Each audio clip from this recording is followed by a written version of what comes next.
ესტილაუდერმა რაქნა. სტუბრად არის მისული ერთ-ერთ დიდგვაროვანი სახში და დაინახა რომ კომოდზე ალაგიას 3 სუნამო. ეს ის დროა როცა სუნამო არის ფუფუნების თემა. ესტილაუდერი დაждდა ფიქრო რა მომენტია ეს. და ამის დაანგრევა მოინდომა. მილიონობით ქალში უნდა დაანგრიოს შეხედულება რომ ეს არ არის განსაკუთრებული. ეს არის ყოველდღიური. ტიპი მივიდა იქამდე რომ მე რო სუნამოს როგორც სახელს შევეჭიდაო და ამის აღქმა გარდაუქმნა ადამიანის გონებაში ძალიან ძვირი დაждდება. მე ვერ დავანგრევ იმ შეხედულებას რა შეხედულებას უკვე ჩამოყალიბებული. ამიტომ მე შევქმნი ახალ სახელს, მაგალითად დავარქვევ ტუალეტის წყალს და ამ ტუალეტის წყალის წარმოსახვას მოხმარებაში მე თვითონ ჩავწერ.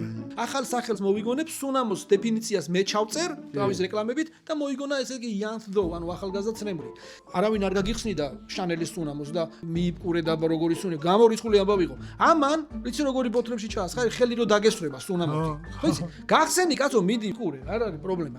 და ეს ქალი წავიდა სხვა რაღაცას კითხულობს, რა სუნია, და კაი, ჩაჯდა გონებაში რომ ის სუნამო ოკეი, ის განსაკუთრებული, მაგრამ ამას ყოველდღიურად გაყიდვები 3 წელიწადში 15 მილიონს აარტყა. შანელს იმ ყველას გადაასრო და მე რა მინდა? ის გაექცა კონკურენციას, აუთენტურობის გზით და საერთოდ ახალი ბაზარი შექმნა. ესტილაუდერმა ეს გააკეთა.